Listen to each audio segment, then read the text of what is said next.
La petite fille qui disait non, c'est l'histoire d'une petite fille qui s'appelle Marie, qui a une dizaine d'années environ, et qui vit seule avec sa maman, qui s'appelle Jeanne, dans une petite ville d'une banlieue d'une très grande ville.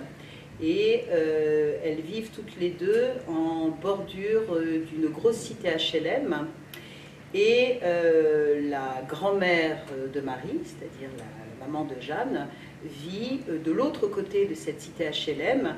Et comme elle est très âgée, Jeanne fait les courses régulièrement pour sa maman et demande à sa fille Marie de lui apporter ses courses chaque semaine, en lui recommandant bien de ne pas traverser la cité HLM, parce qu'elle en a un petit peu peur, et elle se dit qu'il y a peut-être, voilà, que c'est un peu dangereux pour sa petite fille, et donc elle lui demande de faire le tour par une rue qui est beaucoup moins animée, et qui est, voilà, qui est une rue où il y a plein de voitures qui passent, etc.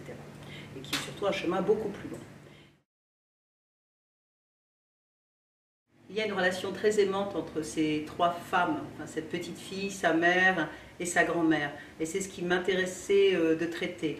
C'est-à-dire ces relations qui se tissent souvent entre les parents isolés, en l'occurrence là c'est la mère, Jeanne, et la petite fille.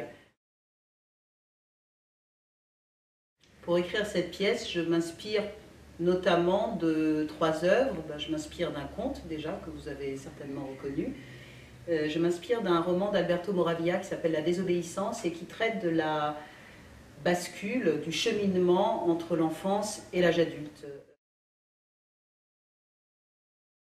La troisième œuvre, qui est une source d'inspiration pour l'écriture de la pièce, c'est Les Demeurés de Jeanne Benhammer, qui est un très beau roman qui raconte aussi une histoire entre trois femmes, une mère et sa fille, et une institutrice.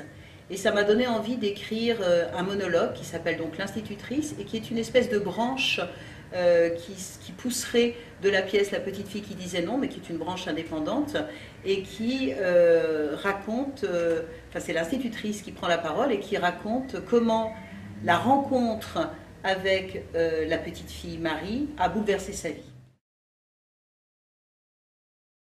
Ce qui m'intéresse de traiter aussi dans la pièce, c'est la question des a priori et des projections qu'on peut faire sur des endroits qu'on ne connaît pas, et justement parce qu'on ne les connaît pas, et notamment comme ici la cité HLM, la cité de banlieue, avec tous les fantasmes qu'on met dessus, les choses qu'on voit dans les médias, etc.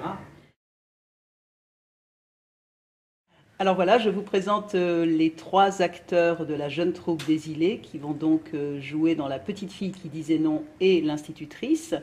Donc le personnage de Marie, qui sera joué par Marie Roussel-Olivier, que voici. Le loup sera joué par Yann Mercier, que voici. Et l'institutrice sera jouée par Vanessa Amaral, qui sera également assistante à la mise en scène sur la création de La petite fille qui disait non.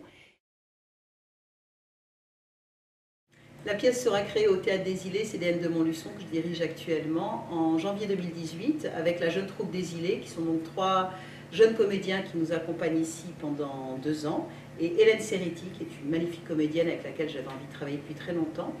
Et tout au long du processus de création, du processus d'écriture, on va partager ce travail avec des élèves du CP au collège à travers une page Facebook partagée et puis à travers des répétitions ouvertes et à travers différentes formes de rencontres durant ces 6 mois de création.